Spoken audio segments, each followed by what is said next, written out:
Man is a political animal एक कथा मो राजनीति विज्ञान गोसाई बापा एरिस्टोटल कही जय नोबेल पुरस्कार विजेता कहते निरुता साहित्य सृष्टि औपन्यासिक गाल्पिकर लक्षण हो से जो स्थान में अच्छी जो समय भितर बंचुची जो कालखंड में तार जीवन यापन करुच्ची तार प्रतिफलन हवा साहित्य निहाती दरकार साहित्य सहित राजनीतिर संपर्क साहित्य तो विस्तारित ता भीतर समस्ते आसीपारे ता भीतर होम साइंस आसब गृह विज्ञान आसब तेनाली समस्ते जड़े जड़े राजनैतिक प्राणी किसी समय पूर्व लेखार स्वाधीनता नाला एवं जो अच्छी कहीपरि ना विशेषकर राजनीति संपर्क में मुझे संवाद प्रथम सप्ताह तीर तरंग केवल राजनैतिक आलोचना कि अन्य कागज लिखिली राजनैतिक विषय से छापिले ना कहना विश्वनाथ अन्य विषय लिखु बर्तमान राजनीति विषय लिखु ना मुझे लिखिली मु राजनीति को भोगी राजनीति कथा लिखी ना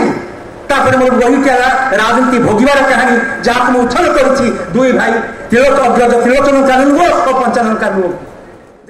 जो माने भाषा बंचब नहीं बोली कहते बिना छपारे से केवल एति कही विदाय ने चाहूँगी जे फकीरमोहन सेनापति विषय ये कहगला से कलिकतार गोटे पुराणा मेसीन आनी बालेश्वर को जाते छपा आरंभ करेंगे 1869 बोधे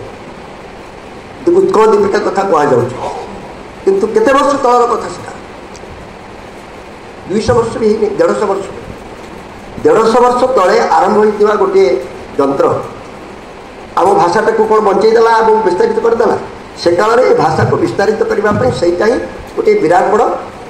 कारीगरी कौशल उद्भावन बोली कहीपार छपा कल बदल में मिशनरी शक्ति मैंने आसिले धर्म प्रचार कले साहित्य और भाषार प्रचार प्रसार है किंतु आज दुनिया रे से विज्ञान कारीगरी कौशल बदली जाए 150 वर्ष पूर्व आमर भाषा केमती बंचीला ओडिया भाषा तो शास्त्रीय भाषार मान्यता पाई 1000 वर्षर पुराणा भाषा बोली कहुच्छी आउ 800 वर्ष भाषा को किए व्यवहार करूला केमती बंचई केमिति बंचीला सी जमी बंचीला ये नुआ कारीगरी कौशल को व्यवहार कर तार 10 गुणा आम सुरक्षित आपको करा ए दृष्टि गल्प कविता गल्प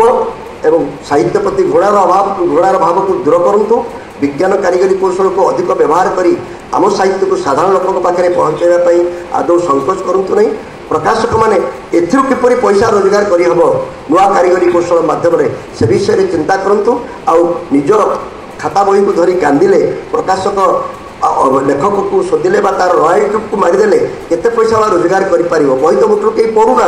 और रॉयल्टी कौटू आसो जे तुम मारिदे लेखक प्राप्त को मारिदे धनी हवा चेष्टा कर मात्र निवेदन करी पुणी थे 95 कानून को जड़े राजनेता हिसाब से आम जाति भाई हिसाब से एभली एक जवाब देथिबारो जो मैंने साहित्यिक मैंने राजनीति को घृणा करती मु अभिनंदन और शुभेच्छा जनाई मोर वक्तव्य सांग कर।